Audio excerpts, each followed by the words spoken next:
Lampu-lampu kristal bergantung megah di langit-langit ruangan seluas lapangan tenis itu. Cahaya keemasan memantul di lantai marmer Italia yang mengilap, membuat seluruh isi rumah tampak seperti istana. Di dinding, lukisan-lukisan mahal dari seniman Eropa terpajang rapi. Bau parfum lembut bercampur dengan aroma bunga segar yang diganti setiap pagi. Segalanya sempurna. Segalanya mewah. Segalanya sunyi. Di tengah ruangan itu berdiri seorang perempuan bernama Octavia. Tubuhnya ramping dan anggun, dibalut gaun sutra putih yang harganya mampu membeli sebuah rumah sederhana. Rambutnya terurai indah di bahu. Wajahnya sempurna seperti pahatan mahakarya. Bagi banyak orang, hidupnya adalah definisi dari kesuksesan mutlak. Namun, di balik kecantikannya, di balik semua kemewahan yang mengelilinginya, ada satu hal yang tak terlihat oleh orang lain, kekosongan yang begitu dalam di dadanya. Octavia melangkah perlahan menuju jendela besar yang menghadap ke pemandangan kota. Dari lantai puluhan gedung bertingkat itu, ia bisa melihat kendaraan berlalu lalang seperti semut kecil, lampu-lampu jalan berkelip, dan hiruk-pikuk manusia yang tampak sibuk mengejar kehidupan. Dari kejauhan, semuanya tampak indah, tapi di dalam hatinya, tidak ada yang indah. Kenapa rasanya hampa? Bisiknya pelan pada dirinya sendiri. Ia mengangkat segelas anggur mahal, lalu memandangnya beberapa saat sebelum meletakkannya kembali. Biasanya, kemewahan seperti ini mampu membuat orang lain merasa bahagia. Tapi tidak untuknya. Tidak lagi. Hari ini, seperti hari-hari sebelumnya, Octavia baru saja pulang dari kantornya. Segala keputusan ada di tangannya. Ratusan karyawan menggantungkan hidup pada satu tanda tangannya. Setiap rapat, semua mata tertuju padanya. Setiap ide yang ia lontarkan selalu disambut dengan anggukan dan pujian. Tuan Putri Bisnis, kata banyak orang tentang dirinya. Namun, tidak ada satupun yang tahu bahwa di balik semua keberhasilan itu, Octavia justru sering merasa hidupnya tak memiliki makna. Beberapa hari terakhir, tubuhnya kembali melemah. Kepalanya sering terasa berat, jantungnya berdebar tanpa sebab, dadanya seperti ditekan sesuatu yang tak terlihat. Dokter menyebutnya kelelahan, psikolog menyebutnya stres. Tapi Octavia tahu ini bukan hal biasa. Di dalam kamarnya yang luas, ia menjatuhkan tubuhnya ke atas ranjang empuk. Matanya menatap langit-langit yang dihiasi ukiran emas. Hening, sunyi. Begitu sunyi hingga ia bisa mendengar suara napasnya sendiri yang tak beraturan. Ingatan tentang rumah sakit kembali muncul di kepalanya. Koridor putih, bau obat yang menyengat, alat-alat medis yang berbunyi monoton, tatapan dokter yang penuh tanda tanya. Semua itu sudah terlalu sering ia lalui. Kadang penyakit itu datang tiba-tiba, pingsan saat rapat, tubuh menggigil di tengah malam, demam tinggi tanpa sebab. Bahkan pernah ia merasa seolah-olah jiwanya melayang dari raga. Dan yang paling menyiksa bukanlah rasa sakitnya, melainkan rasa sepi yang menggerogoti jiwanya. Octavia tidak pernah kekurangan apapun. Ia punya segalanya. Uang, kekuasaan, kecantikan, penghormatan. Tapi ia tidak memiliki satu hal yang paling berharga, kedamaian. Tangannya terulur mengambil bingkai foto di meja samping ranjang. Foto sebuah keluarga tersenyum di halaman rumah mewah. Di tengah-tengah foto itu berdiri dia, tersenyum, elegan, sempurna di mata dunia. Tapi senyum di foto itu kini terasa asing baginya. Siapa aku sebenarnya? Gumamnya.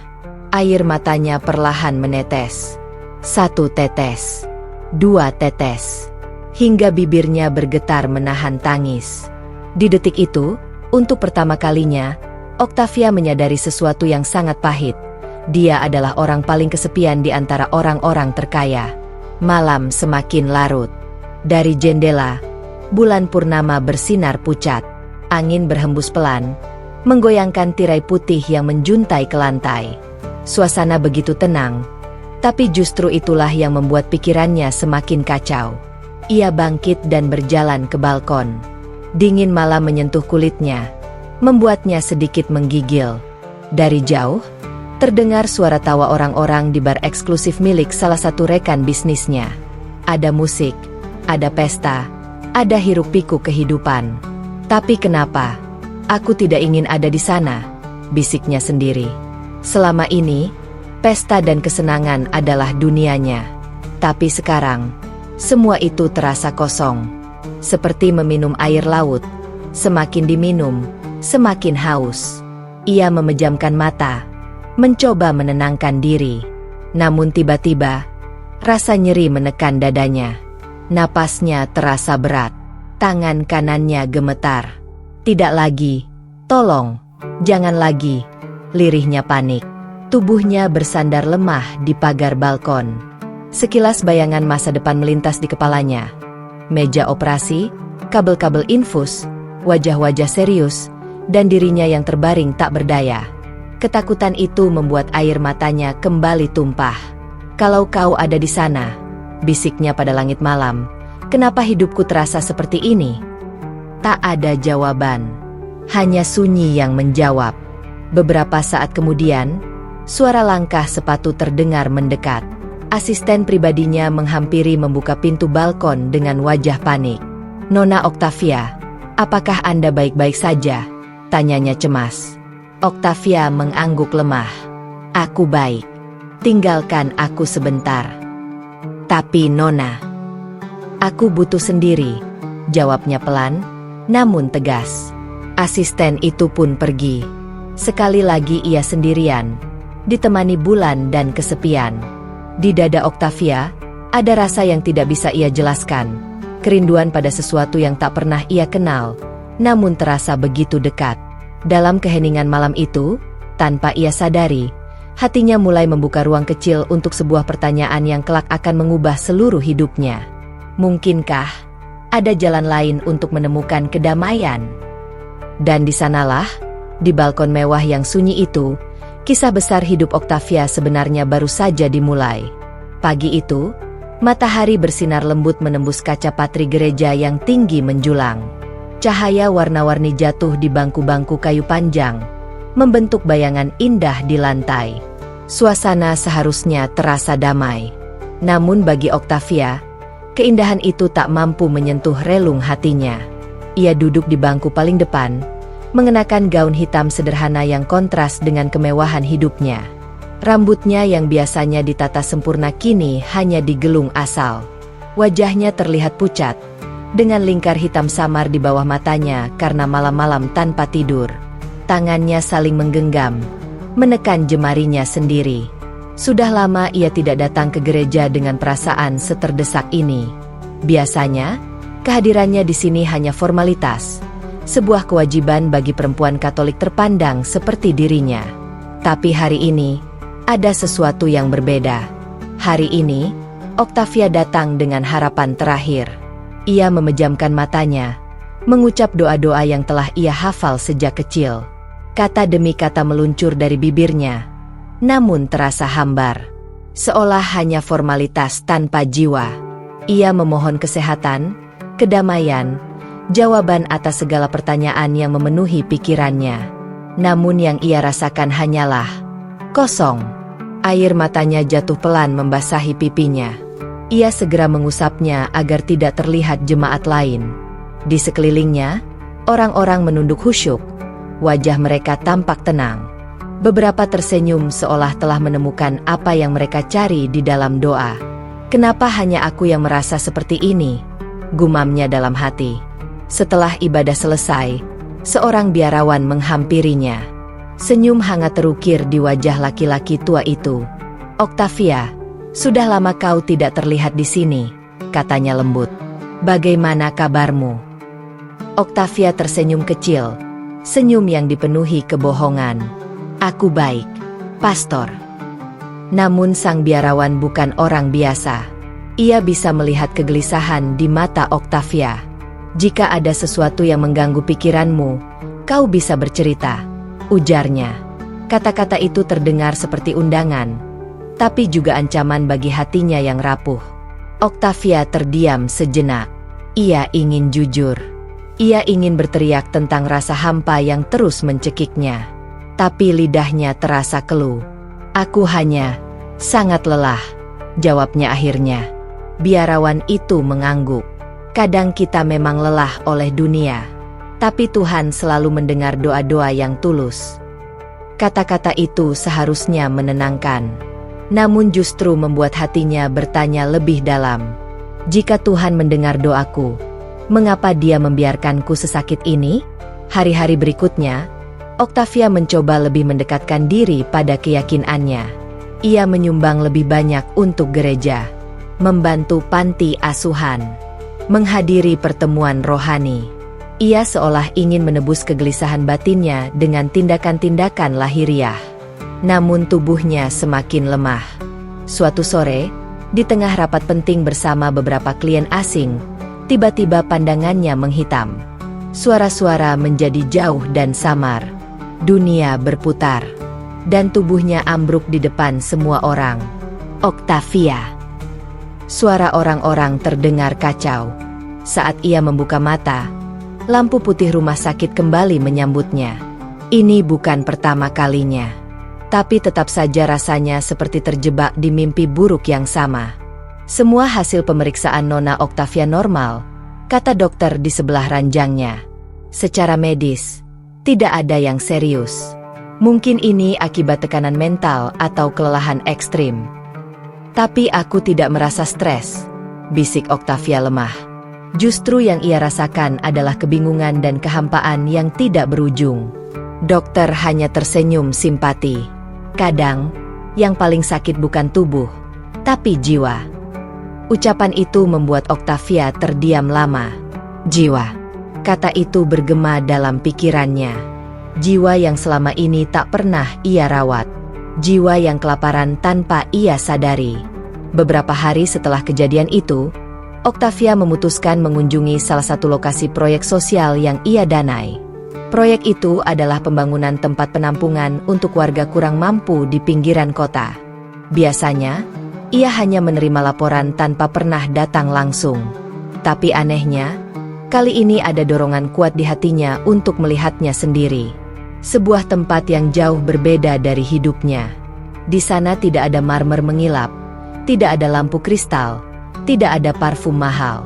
Yang ada hanyalah debu tanah, bangunan setengah jadi, dan wajah-wajah manusia sederhana yang tersenyum tulus. Setelah turun dari mobil, ia berjalan pelan di antara tumpukan bata dan pasir. Udara terasa panas. Langkah sepatu mahalnya kotor oleh tanah. Namun untuk pertama kalinya, ia tidak peduli. Di kejauhan, matanya menangkap sosok seorang pria yang sedang membantu mengangkat kayu bersama beberapa pekerja lain. Pakaian pria itu sederhana. Wajahnya tenang, keringat membasahi dahinya. Namun ada sesuatu yang aneh dalam ketenangan dirinya. Seolah dunia tidak mampu mengusiknya. Saat pekerja lain beristirahat dan mengeluh lelah, pria itu justru tersenyum dan menyemangati mereka. Hanya sedikit lagi. Anggap saja ini sedekah tenaga, ucapnya. Octavia memperhatikannya tanpa sadar. Ada aura damai yang begitu kuat mengalir dari dirinya. Sebuah kedamaian yang selama ini tak pernah Octavia miliki, meski bertabur miliaran rupiah. Tak lama kemudian, adzan berkumandang dari masjid kecil di dekat lokasi proyek. Suaranya mengalun menyentuh langit sore. Dan pria itu, tanpa banyak bicara, segera mencuci tangannya, lalu mengambil sajadah kecil dari tasku. Di atas tanah, di antara debu dan panas, ia berdiri menghadap kiblat. Lalu ia mulai sholat. Gerakannya tenang, khusyuk, penuh ketundukan. Dunia seolah berhenti sejenak hanya untuk menyaksikan kepasrahan itu. Octavia berdiri terpaku beberapa meter darinya. Hatinya bergetar hebat. Ia tidak tahu mengapa hatinya tiba-tiba basah oleh air mata. Bukan sedih, bukan takut, tapi tersentuh dengan cara yang tidak bisa ia jelaskan. Di dalam hatinya, muncul pertanyaan yang belum pernah berani ia ajukan sebelumnya. Apakah damai seperti itu yang selama ini aku cari? Langit perlahan berubah jingga. Bayangan matahari senja jatuh di punggung pria itu yang masih bersujud. Dan di titik itulah, sebuah retakan kecil terjadi di dalam batin Octavia. Retakan yang perlahan membuka jalan menuju cahaya yang belum pernah ia kenal. Dan tanpa ia sadari, langkah pertamanya menuju takdir baru telah dimulai. Sejak kunjungannya ke lokasi proyek sosial beberapa hari lalu, pikiran Octavia tak pernah benar-benar tenang. Bukan karena masalah bisnis, bukan pula karena angka-angka di laporan keuangan, melainkan karena satu momen sederhana yang terus berputar di benaknya. Seorang pria bersujud di atas tanah berdebu, di bawah terik matahari, dengan ketenangan yang tak bisa dibeli dengan uang berapapun. Ia tidak tahu nama pria itu. Ia bahkan tidak berbicara dengannya.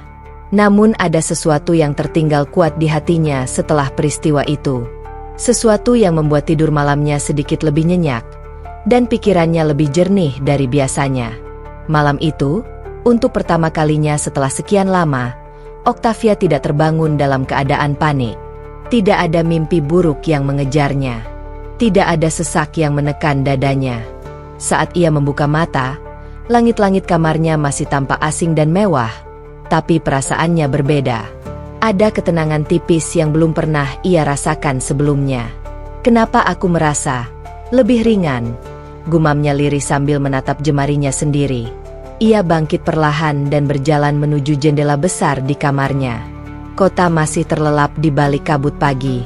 Suara burung samar terdengar dari taman belakang rumahnya. Pagi itu, entah mengapa, udara terasa berbeda. Lebih segar, lebih bersih. Namun pikirannya kembali pada satu pertanyaan yang tak bisa ia abaikan. Apa yang sebenarnya dilakukan pria itu saat ia bersujud? Rasa penasarannya terus membesar. Octavia bukan tipe orang yang mudah penasaran. Selama ini ia hanya mempercayai logika dan fakta. Tapi kini, ada bagian di hatinya yang ingin tahu bukan untuk menilai, melainkan untuk memahami. Di ruang kerja pribadinya, ia membuka laptop. Biasanya, hal pertama yang ia lihat adalah laporan perusahaan. Tetapi hari itu, jarinya justru mengetik kalimat yang belum pernah tertulis di perangkatnya sebelumnya. Apa itu sholat dalam Islam? Hatinya berdegup lebih cepat. Beberapa artikel dan tulisan muncul. Ia membaca satu persatu, perlahan, teliti, seperti meneliti sebuah kontrak penting. Ia mengetahui bahwa sholat adalah bentuk komunikasi langsung seorang hamba dengan Tuhannya, dilakukan 5 kali sehari, dengan gerakan dan bacaan tertentu. 5 kali sehari, ulangnya perlahan. Ia terdiam lama di depan layar. 5 kali sehari seseorang menghentikan kesibukannya. 5 kali sehari ia tunduk, bersujud, mengingat Tuhannya. Bahkan di tempat proyek yang panas dan berdebu itu, pria tersebut tidak meninggalkan kewajibannya. Berbeda dengan dirinya. Bertahun-tahun hidup mewah, tapi jarang benar-benar menyentuh Tuhan dengan hati yang utuh. Tanpa sadar, air matanya menetes lagi. Namun kali ini bukan karena kesepian, melainkan karena perasaan aneh yang mengaduk dadanya. Haru. Hari demi hari, rasa penasarannya berubah menjadi pencarian diam-diam. Octavia mulai membeli beberapa buku tentang Islam, tentu saja tanpa sepengetahuan keluarga dan orang-orang terdekatnya. Ia membaca saat malam ketika rumah tertidur. Ia menyelipkan buku itu di antara tumpukan novel dan majalah mode mahal, seolah menyembunyikan harta karun kecil. Kata demi kata yang ia baca terasa lembut, namun dalam. Tentang Tuhan yang Maha Esa, tentang kesederhanaan hidup, tentang keikhlasan, tentang kesabaran dalam cobaan, tentang dunia yang fana, dan akhirat yang kekal. Semakin ia membaca, semakin ia merasa seolah-olah sedang menemukan potongan dirinya yang hilang. Suatu malam, ia membuka terjemahan Al-Quran yang dibelinya dari sebuah toko kecil. Tangannya gemetar saat membuka halaman pertamanya. Ia tidak tahu harus membaca dari mana. Lalu matanya tertuju pada satu ayat yang seakan memanggilnya. Ingatlah, Hanya dengan mengingat Allah hati menjadi tenang. Jantungnya seperti berhenti berdetak sejenak. "Tenang," bisiknya. Bukankah itu yang selama ini ia cari? Sekaya apapun dirinya, seterang apapun kebahagiaannya di mata orang lain, hatinya tak pernah benar-benar tenang. Baru kali ini, melalui kata-kata yang bahkan bukan berasal dari kitab agamanya, ia merasa hatinya disentuh begitu lembut. Malam itu, tanpa sadar, ia memejamkan mata dan menirukan posisi yang ia lihat di lokasi proyek. Menunduk sedikit, menjatuhkan tubuhnya perlahan ke atas karpet kamarnya, dengan dahi menempel di lantai yang dingin. Tidak ada ritual mewah, tidak ada altar, tidak ada lilin. Hanya ia dan keheningan malam. "Aku tidak tahu bagaimana caranya menyebutmu," ucapnya pelan dengan suara bergetar. "Tapi jika engkau mendengarku, tolonglah aku. Tunjukkan jalanku. Aku lelah menjadi orang yang tersesat dalam kemewahan." Saat ia bangkit, matanya basah oleh air mata yang berbeda dari biasanya. Air mata yang terasa ringan, seperti baru saja melepaskan beban bertahun-tahun. Beberapa hari kemudian, Octavia kembali mengunjungi lokasi proyek. Kali ini, bukan untuk inspeksi. Ia datang dengan alasan yang tidak bisa ia jelaskan, bahkan kepada dirinya sendiri. Ia hanya ingin melihat lagi ketenangan itu. Dari kejauhan, ia kembali melihat pria yang sama. Ia sedang membagikan air minum kepada para pekerja. Senyumnya hangat, tulus, tanpa pamrih. Tanpa sadar, Octavia melangkah lebih dekat. "Terima kasih atas bantuan Anda selama ini," ucapnya akhirnya. Suaranya sedikit ragu. Pria itu menatapnya, lalu tersenyum dengan sopan. "Saya hanya melakukan apa yang saya bisa, Nona." "Apa yang membuat Anda selalu terlihat tenang?" tanyanya pelan, hampir seperti monolog kepada dirinya sendiri. Pria itu tidak langsung menjawab. Ia hanya menatap langit sebentar, lalu berkata, "Saya tahu kepada siapa saya bersandar saat dunia terasa berat." Jawaban sederhana itu justru menghunjam tepat ke dalam hati Octavia. Ia terdiam cukup lama, lalu mengangguk perlahan. Tidak ada lagi yang perlu dibicarakan. Namun sejak hari itu, setiap kali ia merasa sesak, setiap kali pikirannya terasa kacau, ia mengingat jawaban pria itu. Dan anehnya, ketenangan itu benar-benar datang, sedikit demi sedikit. Tidurnya semakin membaik. Tubuhnya jarang lemas seperti dulu. Badannya terasa lebih hidup. Orang-orang di kantornya mulai memperhatikan perubahannya. Nona Octavia terlihat lebih tenang belakangan ini. Kulitnya tampak lebih cerah. Sepertinya dia sedang menemukan kebahagiaannya, bisik mereka. Namun mereka tak tahu satu hal penting. Kebahagiaan itu tidak datang dari dunia bisnis, tidak pula dari kekayaan yang bertambah. Kebahagiaan itu muncul dari sebuah cahaya kecil yang perlahan menyala di hatinya. Cahaya keimanan yang belum sepenuhnya ia pahami, tetapi diam-diam telah mulai ia rindukan. Dan di dalam hatinya, mulai tumbuh perasaan yang semakin kuat. Ini bukan sekadar rasa penasaran. Ini adalah panggilan. Sebuah panggilan menuju jalan yang belum pernah ia lewati. Tetapi untuk pertama kalinya, ia ingin melangkah. Malam itu tak seperti malam-malam sebelumnya. Lampu kristal di ruang tamu rumah mewah milik Octavia menyala redup. Bukan karena listrik kurang daya, tapi karena suasana hati perempuan itu yang sedang suram. Beberapa lampu sengaja ia matikan, seakan ingin menciptakan bayangan gelap yang mencerminkan kekacauan di dalam hatinya.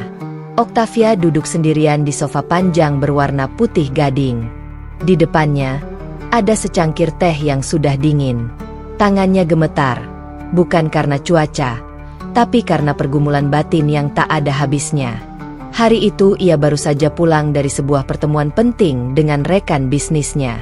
Di sana, seharusnya ia bahagia.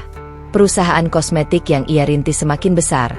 Investor asing mulai melirik, dan kekayaannya bertambah. Tapi entah mengapa, semua itu tidak lagi terasa bermakna. Hatinya kosong. Lebih kosong dari rumah besar yang berdiri megah tapi tak memiliki kehangatan. Kenapa hidup seperti ini rasanya semakin hampa? gumamnya lirih. Ia menatap lukisan besar Yesus yang tergantung di dinding ruang tamu. Tatapannya kosong, bukan karena tak percaya, tapi karena ia merasa tak lagi menemukan jawaban di sana. Sudah berkali-kali ia berdoa. Sudah berkali ia memohon kesembuhan, ketenangan, kebahagiaan batin. Tapi yang datang hanya rasa sakit, dan kesepian, dan tubuh yang semakin rapuh karena penyakit yang belum juga sembuh sepenuhnya. Octavia menghela napas panjang. Tubuhnya masih sering lemas, dadanya sesak, kepalanya pusing seperti ditusuk-tusuk jarum. Kadang, saat tengah malam, ia terbangun dengan keringat dingin. Seakan ada sesuatu yang menghimpit dadanya. Saat itulah pertanyaan-pertanyaan lama muncul lagi. Apakah aku hidup di jalan yang benar? Kenapa aku tidak pernah tenang? Kenapa meski aku kaya, hidupku terasa miskin makna? Matanya mulai berkaca-kaca. Tiba-tiba, ponselnya bergetar di atas meja. Sebuah pesan masuk dari lelaki Muslim yang diam-diam telah mengisi ruang dalam pikirannya selama beberapa waktu terakhir. Seorang pria sederhana yang tak pernah berbicara tentang kekayaan, tapi selalu berbicara tentang ketenangan, keikhlasan, dan penyerahan diri kepada Tuhan. Assalamualaikum, Octavia. Semoga malam ini kamu baik-baik saja. Jangan lupa jaga kesehatanmu. Hanya pesan singkat, tapi entah kenapa, kalimat sederhana itu membuat hatinya terasa hangat. Sesuatu yang sudah lama tak ia rasakan. Ia menatap layar ponselnya cukup lama sebelum akhirnya membalas. Aku tidak baik-baik saja. Jari-jarinya berhenti sejenak. Kemudian ia menambahkan, tapi entah mengapa, membaca pesanmu membuatku lebih tenang. Beberapa menit kemudian, balasan datang. Kadang, Tuhan mengirimkan ketenangan melalui cara yang tidak kita duga. Tidak selalu melalui tempat ibadah. Terkadang lewat seseorang yang sekadar mengingatkan kita padanya. Octavia terdiam. Kata-kata itu menusuk lembut ke dalam hatinya. Ia menutup mata, membiarkan air matanya jatuh satu persatu. Untuk pertama kalinya, ia menangis bukan karena sakit fisik, bukan karena kehilangan uang atau kekuasaan, tapi karena hatinya sedang mulai disentuh oleh sesuatu yang sangat dalam. Malam itu, entah dorongan dari mana, Octavia mengambil sebuah selendang tipis. Ia mengenakannya di kepalanya, bukan sebagai bentuk, tapi karena penasaran. Ia meniru seperti yang biasa ia lihat pada perempuan Muslim sedang berdoa. Ia duduk di lantai ruang tamu. Tangannya ia angkat. Kepalanya tertunduk. Aku tidak tahu bagaimana cara berdoa kepadamu, bisiknya lirih. Tapi kalau engkau mendengar, tolong jawab aku. Tunjukkan jalanku. Hening. Sun. Tapi untuk pertama kalinya setelah sekian lama, ia merasakan sesuatu yang berbeda. Bukan kesembuhan, bukan keajaiban besar, tapi kelegaan kecil di dalam dada. Seolah ada beban yang perlahan terangkat. Malam itu, Octavia tertidur di lantai, berselimut karpet mahal yang biasanya hanya menjadi hiasan. Tapi tidur itulah yang menjadi tidur paling nyenyak yang pernah ia rasakan selama berbulan-bulan. Keesokan harinya, matahari masuk melalui jendela besar ruang tamunya. Octavia terbangun dengan mata sedikit bengkak karena tangis semalam. Namun, ada sesuatu yang berubah. Dadanya tidak sesesak biasanya. Pikirannya sedikit lebih jernih. Seolah ada cahaya baru yang menembus dinding hitam dalam kepalanya. Ia berdiri perlahan, berjalan ke arah cermin besar di sudut ruangan. Wajahnya masih cantik, tapi matanya kini memiliki cahaya yang berbeda. Cahaya orang yang mulai menemukan harapan. Apa yang sedang terjadi padaku? Bisiknya. Sepanjang hari itu, pikirannya penuh dengan pertanyaan tentang Islam, tentang Tuhan yang disembah oleh pria yang mulai ia kagumi diam-diam, bukan karena rupa, tapi karena ketenangannya. Ia mulai membaca artikel, menonton video tentang perempuan yang memutuskan menjadi mualaf, tentang ketenangan dalam Islam, tentang doa dan penyerahan diri. Setiap kata seperti berbicara langsung padanya. Air matanya kembali jatuh. Tapi kali ini bukan karena luka.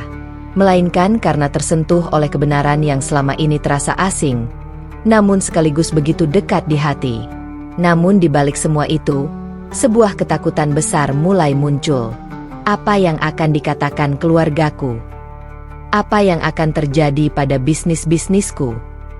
Apa yang akan terjadi pada seluruh hidup mewahku kalau aku memilih jalan ini? Ia memegang dada sendiri. Aku bisa kehilangan segalanya. Pikirannya kacau. Antara ketenangan yang baru ia temukan, dan dunia lamanya yang bisa hancur dalam sekejap bila ia memilih berpindah keyakinan. Hari-hari berikutnya menjadi hari paling berat dalam hidup Octavia. Setiap langkah yang ia ambil terasa berada di persimpangan jalan. Satu mengarah pada keamanan dunia, satu lagi mengarah pada ketenangan hati, meski penuh risiko. Namun satu hal yang pasti, untuk pertama kalinya dalam hidupnya, Octavia merasa sedang sangat dekat dengan sesuatu yang benar. Sesuatu yang selama ini ia cari. Sesuatu bernama hidayah. Sejak malam itu, hidup Octavia tidak pernah terasa sama lagi. Bukan karena kekayaannya berkurang. Bukan pula karena penyakitnya hilang sepenuhnya. Tetapi karena hatinya telah mengenal sesuatu yang belum pernah ia rasakan sebelumnya. Ketenangan yang berasal dari keyakinan baru yang mulai tumbuh di dalam dirinya. Namun, ketenangan itu tidak datang tanpa ujian. Hari-hari berikutnya, Octavia mulai berubah. Ia masih datang ke kantornya yang megah, masih mengurus perusahaan, masih menghadiri rapat-rapat penting. Tapi ada yang berbeda dari caranya berpikir, berbicara, dan memandang dunia. Ia tak lagi begitu terobsesi dengan uang, tak lagi tertarik pada pesta mewah, dan mulai mengurangi pergaulan yang hanya berisi hura-hura. Hal itu tidak luput dari perhatian orang-orang di sekitarnya. Bu Octavia sekarang terlihat lebih pendiam. Ya? Bisik salah satu karyawannya. Dengar-dengar dia sering bertanya soal Islam. Sahut yang lain, suaranya lebih pelan, seakan takut terdengar. Kabar itu mulai menyebar perlahan, seperti api kecil yang mulai menjalar melalui rumput kering. Dan suatu sore, badai itu datang. Di ruang kerja besarnya, dengan dinding kaca dan pemandangan kota yang indah, Octavia duduk berhadapan dengan salah satu anggota keluarganya yang ia hormati sejak kecil. Wajah orang itu tegang. Nada bicaranya tidak lagi lembut. "Octavia, aku dengar kamu mulai dekat dengan agama lain. Apa itu benar?" Kalimat itu seperti pisau yang menusuk pelan ke dada Octavia. Ia menunduk sejenak, lalu mengangguk pelan. "Aku hanya sedang mencari kedamaian," jawabnya lirih. "Aku tidak menemukan itu di tempat lama." "Lalu kau mau meninggalkan semua yang sudah membesarkanmu?" Suara itu meninggi. "Agama, keluarga, tradisi, semuanya." "Aku tidak meninggalkan siapapun," jawab Octavia, mulai bergetar. "Aku hanya ingin menemukan Tuhan yang benar-benar menenangkan hatiku." Suasana menjadi tegang. Meja mahal itu terasa seperti pembatas antara keberanian dan kekecewaan. "Kalau berita ini benar menyebar, kau tahu apa yang akan terjadi," lanjut orang itu. "Investor bisa menarik diri. Relasi bisnis bisa memutus hubungan. Namamu akan hancur." Octavia mengangkat wajahnya. Matanya berkaca-kaca, tapi penuh keteguhan. "Aku sudah hampir mati berkali-kali karena sakit. Aku sudah memiliki segalanya, tapi aku tetap tidak bahagia," ucapnya terbata-bata. "Kalau aku harus kehilangan uang demi menemukan kedamaian, mungkin itulah harga yang harus kubayar." Sunyi menyelimuti ruangan. Di luar sana, suara klakson, hiruk-pikuk kota, suara kesibukan bisnis, semuanya terasa jauh. Yang ada hanya dua manusia, dan satu keputusan besar tentang hidup. Dan saat itulah, orang itu berdiri, menatap Octavia dengan marah dan kecewa. "Kalau kau jalan terus ke arah ini, anggap saja kau berdiri sendirian." Pintu tertutup keras. Octavia menunduk. Bahunya gemetar. Air mata jatuh perlahan ke lantai marmer yang dingin. Sendirian. Sekarang ia benar-benar sendirian. Tekanan tidak berhenti di situ. Hari-hari berikutnya, Satu persatu relasi bisnis mulai menjauh. Ada yang halus, ada yang terang-terangan. Aku rasa kita harus menunda kerja sama ini. Kami khawatir dengan citramu saat ini. Kami tidak bisa mengambil risiko. Semua yang dulu memujanya karena kekayaan dan pengaruh, kini memilih menjauh saat ia menunjukkan pilihan hidup yang berbeda.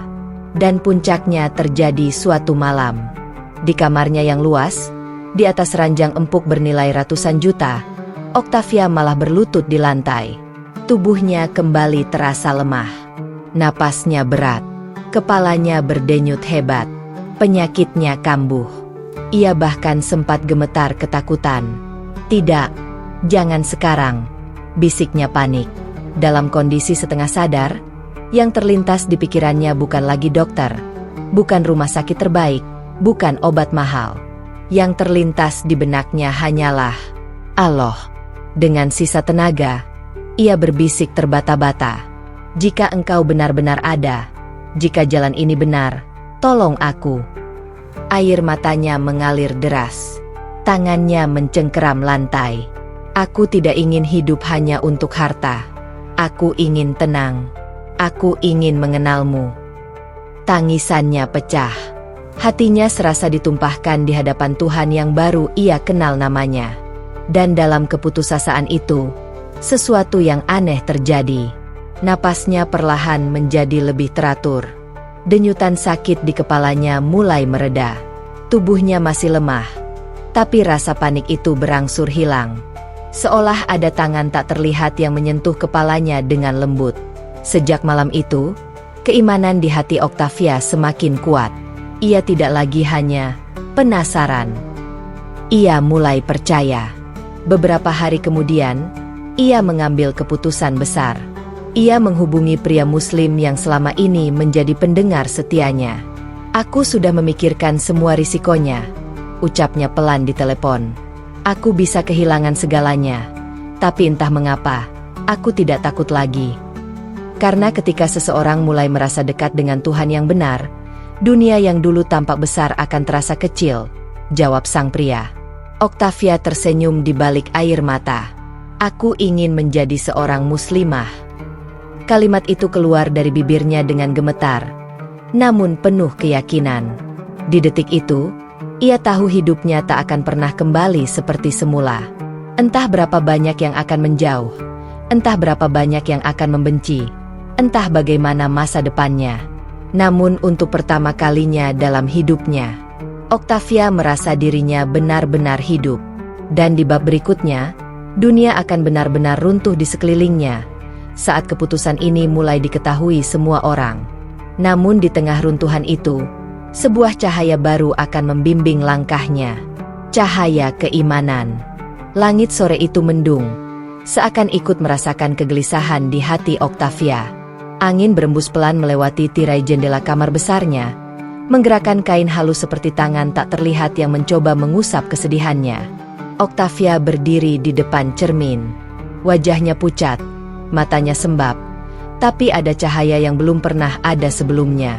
Bukan cahaya kebahagiaan dunia, melainkan cahaya seseorang yang sudah berdamai dengan kehilangan. Di tangannya ada ponsel yang terus bergetar. Pesan demi pesan masuk tanpa henti. Sebagian berisi pertanyaan, sebagian berisi kecaman, sebagian berisi ancaman. Kabar tentang niatnya berpindah keyakinan mulai menyebar luas.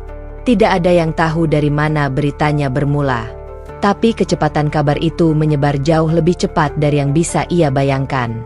"Apa kamu sudah gila, Octavia? Ini akan menghancurkan reputasi kita. Jangan libatkan nama keluarga di dalam keputusan bodohmu." Satu persatu pesan itu seperti pukulan yang menghantam batinnya. Namun yang paling menyakitkan bukanlah hinaan orang luar, tapi kata-kata dari orang-orang terdekat yang dulu ia anggap rumah. Hari itu, sebuah pertemuan mendadak diadakan di rumah keluarga besarnya. Semua berkumpul. Wajah mereka sama sekali tidak ramah.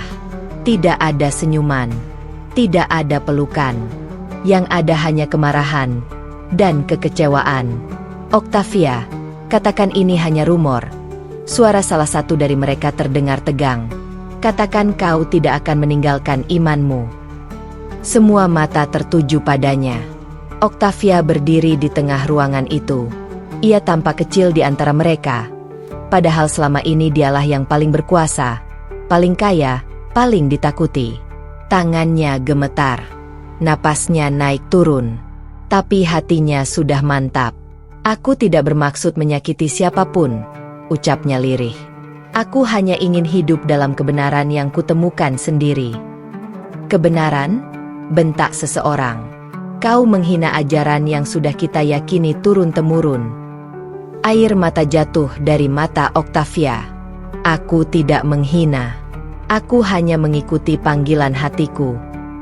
Kalau begitu, suara itu meninggi, anggap saja mulai hari ini kau bukan bagian dari keluarga ini. Kata-kata itu membuat ruangan seketika membeku. Bukan hanya mereka yang terkejut. Octavia pun ikut terdiam. Wajahnya memucat. Dunia seolah berhenti berputar. Mulai hari ini, lanjutnya dengan dingin. Semua yang kau miliki, semua bisnis yang membawa nama keluarga, tidak bisa lagi kau gunakan. Kau sudah memilih jalanmu sendiri. Maka tanggunglah sendiri konsekuensinya. Kalimat itu seperti palu besar yang menghantam kehidupannya. Selama ini, ia terbiasa hidup dalam kemewahan. Dikelilingi staf. Dihormati banyak orang. Pintu-pintu selalu terbuka untuknya. Dan sekarang, semua itu direnggut dalam satu kalimat. Octavia tidak berteriak. Tidak memohon. Tidak berlutut meminta maaf. Ia hanya berdiri dengan air mata mengalir di pipinya. Aku siap menanggungnya, ucapnya lirih. Asalkan aku tidak mengkhianati Tuhanku. Dengan langkah pelan, ia membalikan badan dan pergi dari rumah yang dulu ia sebut rumah. Di belakangnya tidak ada yang memanggil, tidak ada yang mengejar, tidak ada yang menahannya. Maka saat itu, ia benar-benar sendirian di dunia. Hari-hari setelah itu menjadi masa paling gelap dalam hidup Octavia. Rekeningnya dibekukan, aset-asetnya ditahan, kuncinya diganti, aksesnya dicabut. Dari seorang wanita terkaya yang bisa membeli apa saja, kini ia menjadi seorang perempuan yang harus menghemat untuk membeli makan. Ia tidak lagi tinggal di rumah mewah. Ia memutuskan tinggal di sebuah tempat kecil yang sederhana. Tidak ada pelayan, tidak ada keamanan, tidak ada mobil mewah. Hanya sebuah kasur tipis, lemari kecil, dan jendela sempit tempat cahaya matahari masuk setiap pagi. Namun anehnya, justru di tempat sederhana itulah, Octavia merasa lebih tenang dari sebelumnya. Setiap malam, ia duduk di lantai, belajar mengucapkan doa-doa sederhana yang diajarkan melalui pesan dan panggilan telepon. Bismillah. Alhamdulillah. Allahu Akbar. Kata-kata itu asing di lidahnya, tapi perlahan menjadi musik paling indah di telinganya. Ia belajar tentang wudhu, tentang sholat, tentang arti sabar dan ikhlas. Kadang ia menangis saat sujud, bukan karena kesedihan semata, tapi karena hatinya merasa sedang berbicara langsung dengan Tuhan yang lama ia cari. Aku kehilangan dunia, bisiknya di antara doa, tapi aku menemukan engkau. Dan pada saat itulah untuk pertama kalinya, Octavia memahami makna sesungguhnya dari kekayaan. Bukan rumah besar, bukan emas, bukan uang, melainkan hati yang tenang. Suatu sore, ia duduk di depan jendela kecilnya, memandangi langit yang berubah warna menjadi oranye keemasan. Ponselnya berbunyi. Sebuah pesan masuk dari sosok yang selalu ada di saat paling sulit dalam hidupnya. Apakah kamu menyesal? Octavia tersenyum kecil. Air mata hangat menggenang di pelupuk matanya saat ia mengetik balasan. Tidak. Untuk pertama kalinya dalam hidup, aku tidak menyesal siapa diriku. Beberapa detik kemudian, balasan datang. Maka itulah tanda bahwa Allah sedang memeluk hatimu. Hatinya bergetar mendengar itu. Ia menatap langit sekali lagi. Ya Allah, bisiknya pelan. Jika inilah jalan yang engkau pilihkan untukku, maka aku akan menjalaninya sampai akhir. Di dalam keterpurukan dunia, Octavia justru mulai berdiri lebih tegak. Dan di bab selanjutnya, akan ada satu momen penting yang akan mengubah namanya dalam sejarah hidupnya. Momen di mana ia akhirnya mengucapkan dua kalimat yang akan mengguncang langit dan bumi. Syahadah. Pagi itu, matahari terbit lebih lembut dari biasanya. Cahayanya menembus sela-sela tirai tipis di kamar kecil Octavia, menghangatkan wajahnya yang masih terlelap. Tidak ada suara mesin mobil mewah, tidak ada langkah kaki para pelayan, tidak ada dering telepon dari asisten pribadi. Yang ada hanya suara burung di kejauhan dan angin pelan yang menyentuh jendela kayu. Octavia membuka matanya perlahan. Ia menarik napas panjang, lalu tersenyum kecil. Tempat itu sempit, kasurnya tipis, dindingnya polos. Tetapi entah mengapa, pagi itu terasa jauh lebih damai daripada pagi-pagi di kamar mewahnya dulu. Ia bangkit pelan, duduk di tepi kasur, lalu menatap sajadah kecil yang terlipat rapi di sudut ruangan. Sajadah itu sederhana, berwarna biru muda, hadiah dari seseorang yang membantu membimbingnya mengenal Islam sejak ia memutuskan menjadi muslimah. Dengan langkah pelan, ia mengambil sajadah itu dan menggelarnya di lantai. Tangannya sedikit gemetar, bukan karena takut, tapi karena perasaan yang sulit diungkapkan. Beberapa hari lagi, hidupnya akan memasuki bab baru yang tak pernah ia bayangkan sebelumnya. Hari pernikahannya. Bukan pernikahan megah yang dulu selalu ia impikan ketika masih hidup di dunia lamanya. Tidak ada gedung besar, tidak ada gaun jutaan rupiah, tidak ada ratusan tamu penting dari kalangan atas. Namun inilah pernikahan yang justru ia tunggu-tunggu dengan seluruh hatinya. Pernikahan yang lahir dari keikhlasan, dari perjuangan, dari air mata, dari iman. Octavia berdiri menghadap kiblat, lalu mulai menunaikan sholat. Gerakannya masih belum sempurna, bacaannya masih perlu banyak diperbaiki, tapi hatinya penuh. Di sujud terakhir, air matanya jatuh ke sajadah. Ya Allah, bisiknya lirih. Dulu aku hidup dikelilingi cahaya dunia, tapi gelap di dalam hati. Sekarang aku hidup sederhana, tapi Engkau membuat hatiku terang. Terima kasih karena Engkau masih memelukku meski aku pernah tersesat begitu jauh. Selesai sholat, ia duduk lama, memandangi jemarinya sendiri. Jemari yang dulu penuh cincin berlian, kini hanya dihiasi dengan sebuah tasbih kecil dari kayu. Namun justru itulah yang membuatnya merasa utuh. Ia bukan lagi wanita kaya yang kesepian. Ia adalah seorang hamba yang sedang belajar mencintai Tuhannya. Beberapa jam kemudian, sebuah ketukan lembut terdengar di pintu. Tok, tok, tok. Octavia berdiri dan membukanya pelan. Di depan pintu berdiri pria yang selama ini menjadi saksi perjuangannya. Sosok yang tidak pernah memanfaatkannya ketika ia kaya, dan tidak meninggalkannya ketika ia jatuh miskin. Tatapan pria itu hangat dan penuh hormat, tidak pernah berubah sejak pertama kali mereka bertemu melalui kegiatan sosial. Assalamualaikum, Octavia, sapanya lembut. Waalaikumsalam, jawab Octavia dengan senyum tipis yang penuh rasa haru. Hari ini aku hanya ingin memastikan satu hal, ucap pria itu pelan. Apakah kau benar-benar siap menjalani hidup sederhana bersamaku? Octavia terdiam sejenak, matanya berkaca-kaca. Dulu, aku punya segalanya, jawabnya lirih. Tapi aku tidak punya kedamaian. Sekarang aku kehilangan segalanya, tapi aku menemukan Allah. Jika bersamamu aku bisa lebih dekat padanya, maka aku siap menjalani hidup sekecil apapun. Pria itu menunduk, terharu mendengar jawabannya. Aku tidak bisa menjanjikan kemewahan, lanjutnya lagi. Aku hanya bisa menjanjikan doa, usaha, dan cinta yang paling tulus. Itu sudah lebih dari cukup bagiku, jawab Octavia sambil tersenyum di balik air mata. Hari itu tiba. Tidak ada dekorasi mahal, tidak ada karpet merah, tidak ada lampu-lampu kristal. Hanya sebuah ruangan kecil di masjid sederhana, beberapa orang saksi, dan udara yang penuh doa. Octavia mengenakan gaun putih sederhana dan kerudung polos. Tidak ada perhiasan, tidak ada riasan berlebihan. Namun wajahnya bersinar lebih indah dari siapapun.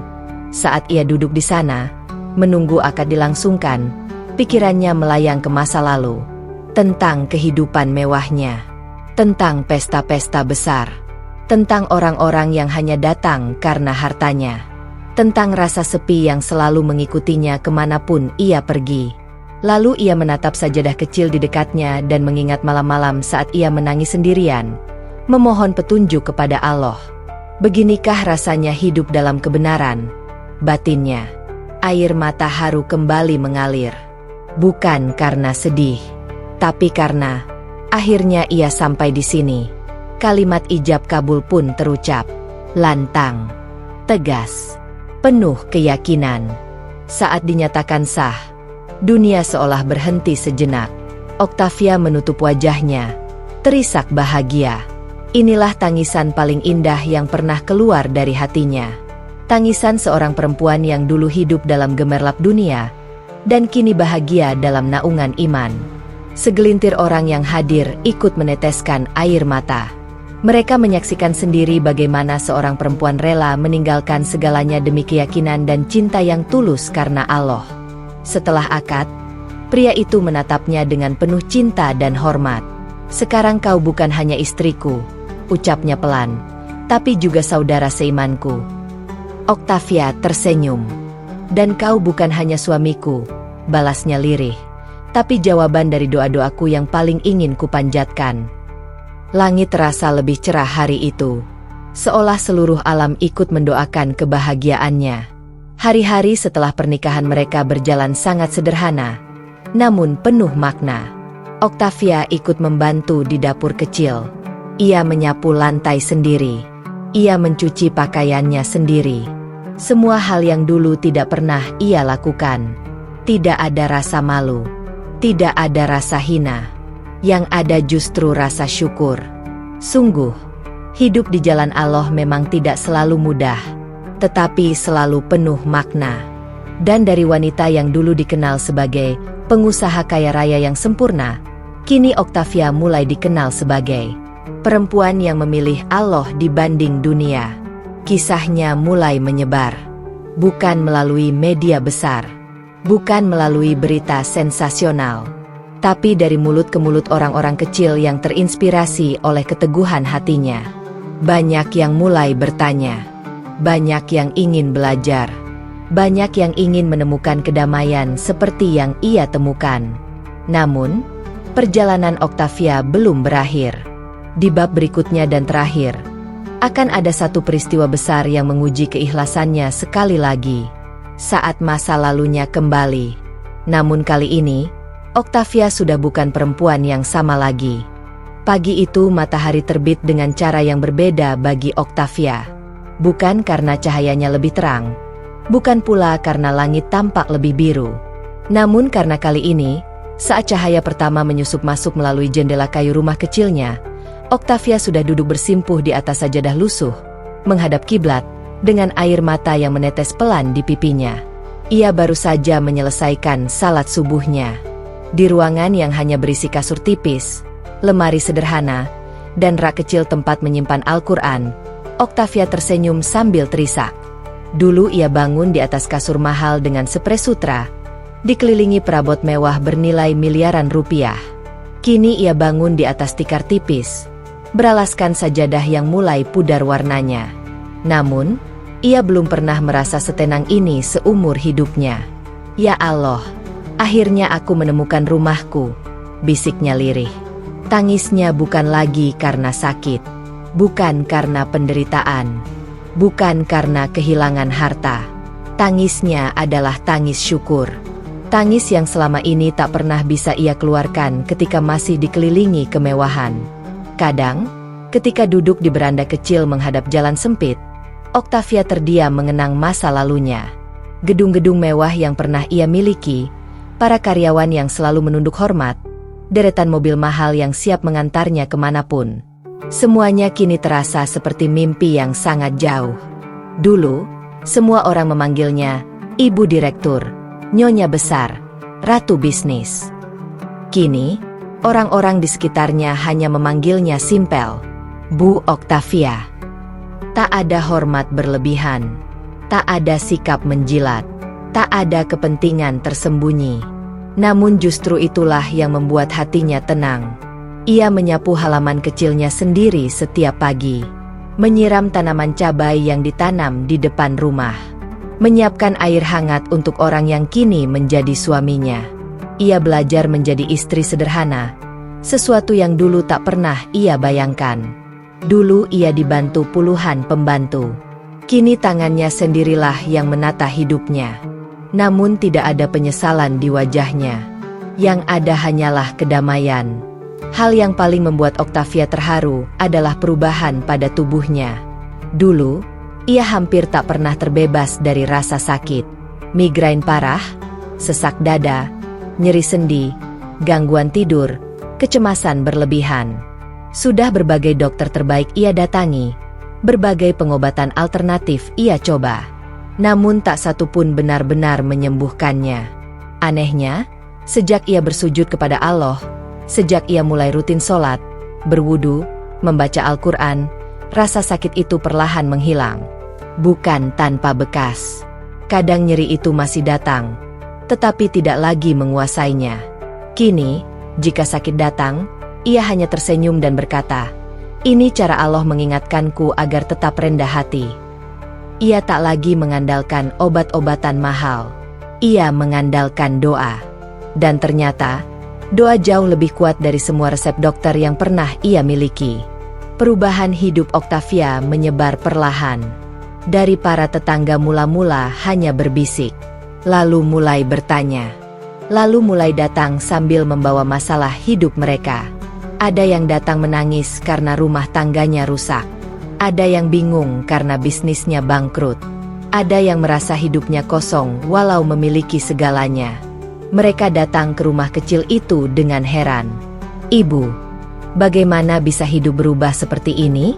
Dari sekaya itu, sekarang hidup sederhana." Tapi wajah ibu malah tenang sekali. Octavia hanya tersenyum. "Aku tidak kehilangan apapun," jawabnya pelan.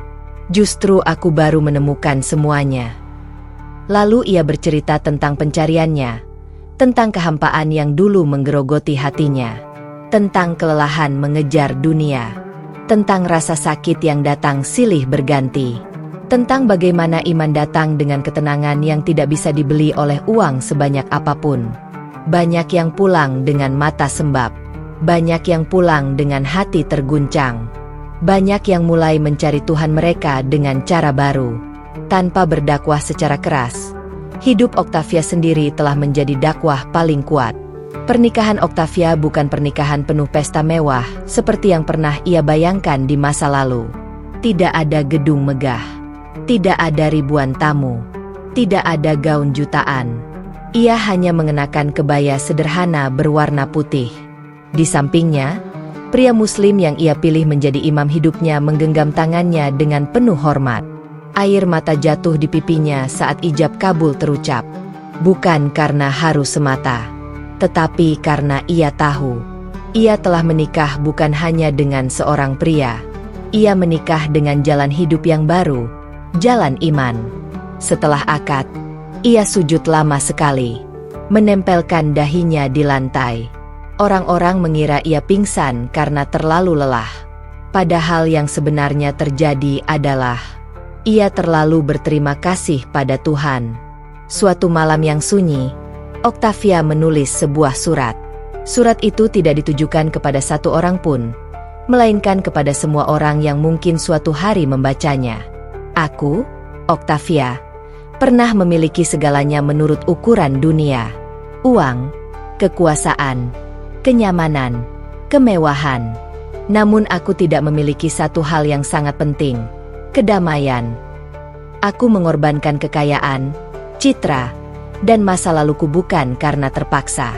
Aku melakukannya karena akhirnya aku mengerti arti hidup. Jika kau membaca ini dan merasa hidupmu kosong, jangan buru-buru menyalahkan dunia. Mungkin, yang hilang bukan harta, melainkan arah. Aku menemukan arahku saat aku sujud. Dan aku berharap, Kau juga menemukannya, dengan caramu sendiri. Surat itu tidak pernah ia publikasikan, tetapi salinan kecilnya sering ia berikan pada orang-orang yang datang dengan luka di hati. Di suatu senja yang tenang, Octavia kembali duduk di sajadahnya. Angin masuk perlahan lewat jendela. Daun-daun di luar bergeser pelan. Suara azan maghrib terdengar dari kejauhan, menggetarkan relung jiwanya. Ia tersenyum sambil berbisik. Dulu aku mengira hidupku berakhir saat aku meninggalkan semua kekayaanku. Ternyata, disinilah hidupku baru benar-benar dimulai. Ia bersujud. Air matanya jatuh, membasahi sajadah. Bukan air mata duka, bukan air mata penyesalan. Itu adalah air mata seorang wanita yang telah menemukan Tuhannya. Dan disitulah kisah Octavia berakhir, sekaligus menjadi awal bagi ribuan hati lain yang sedang mencari jalan pulang.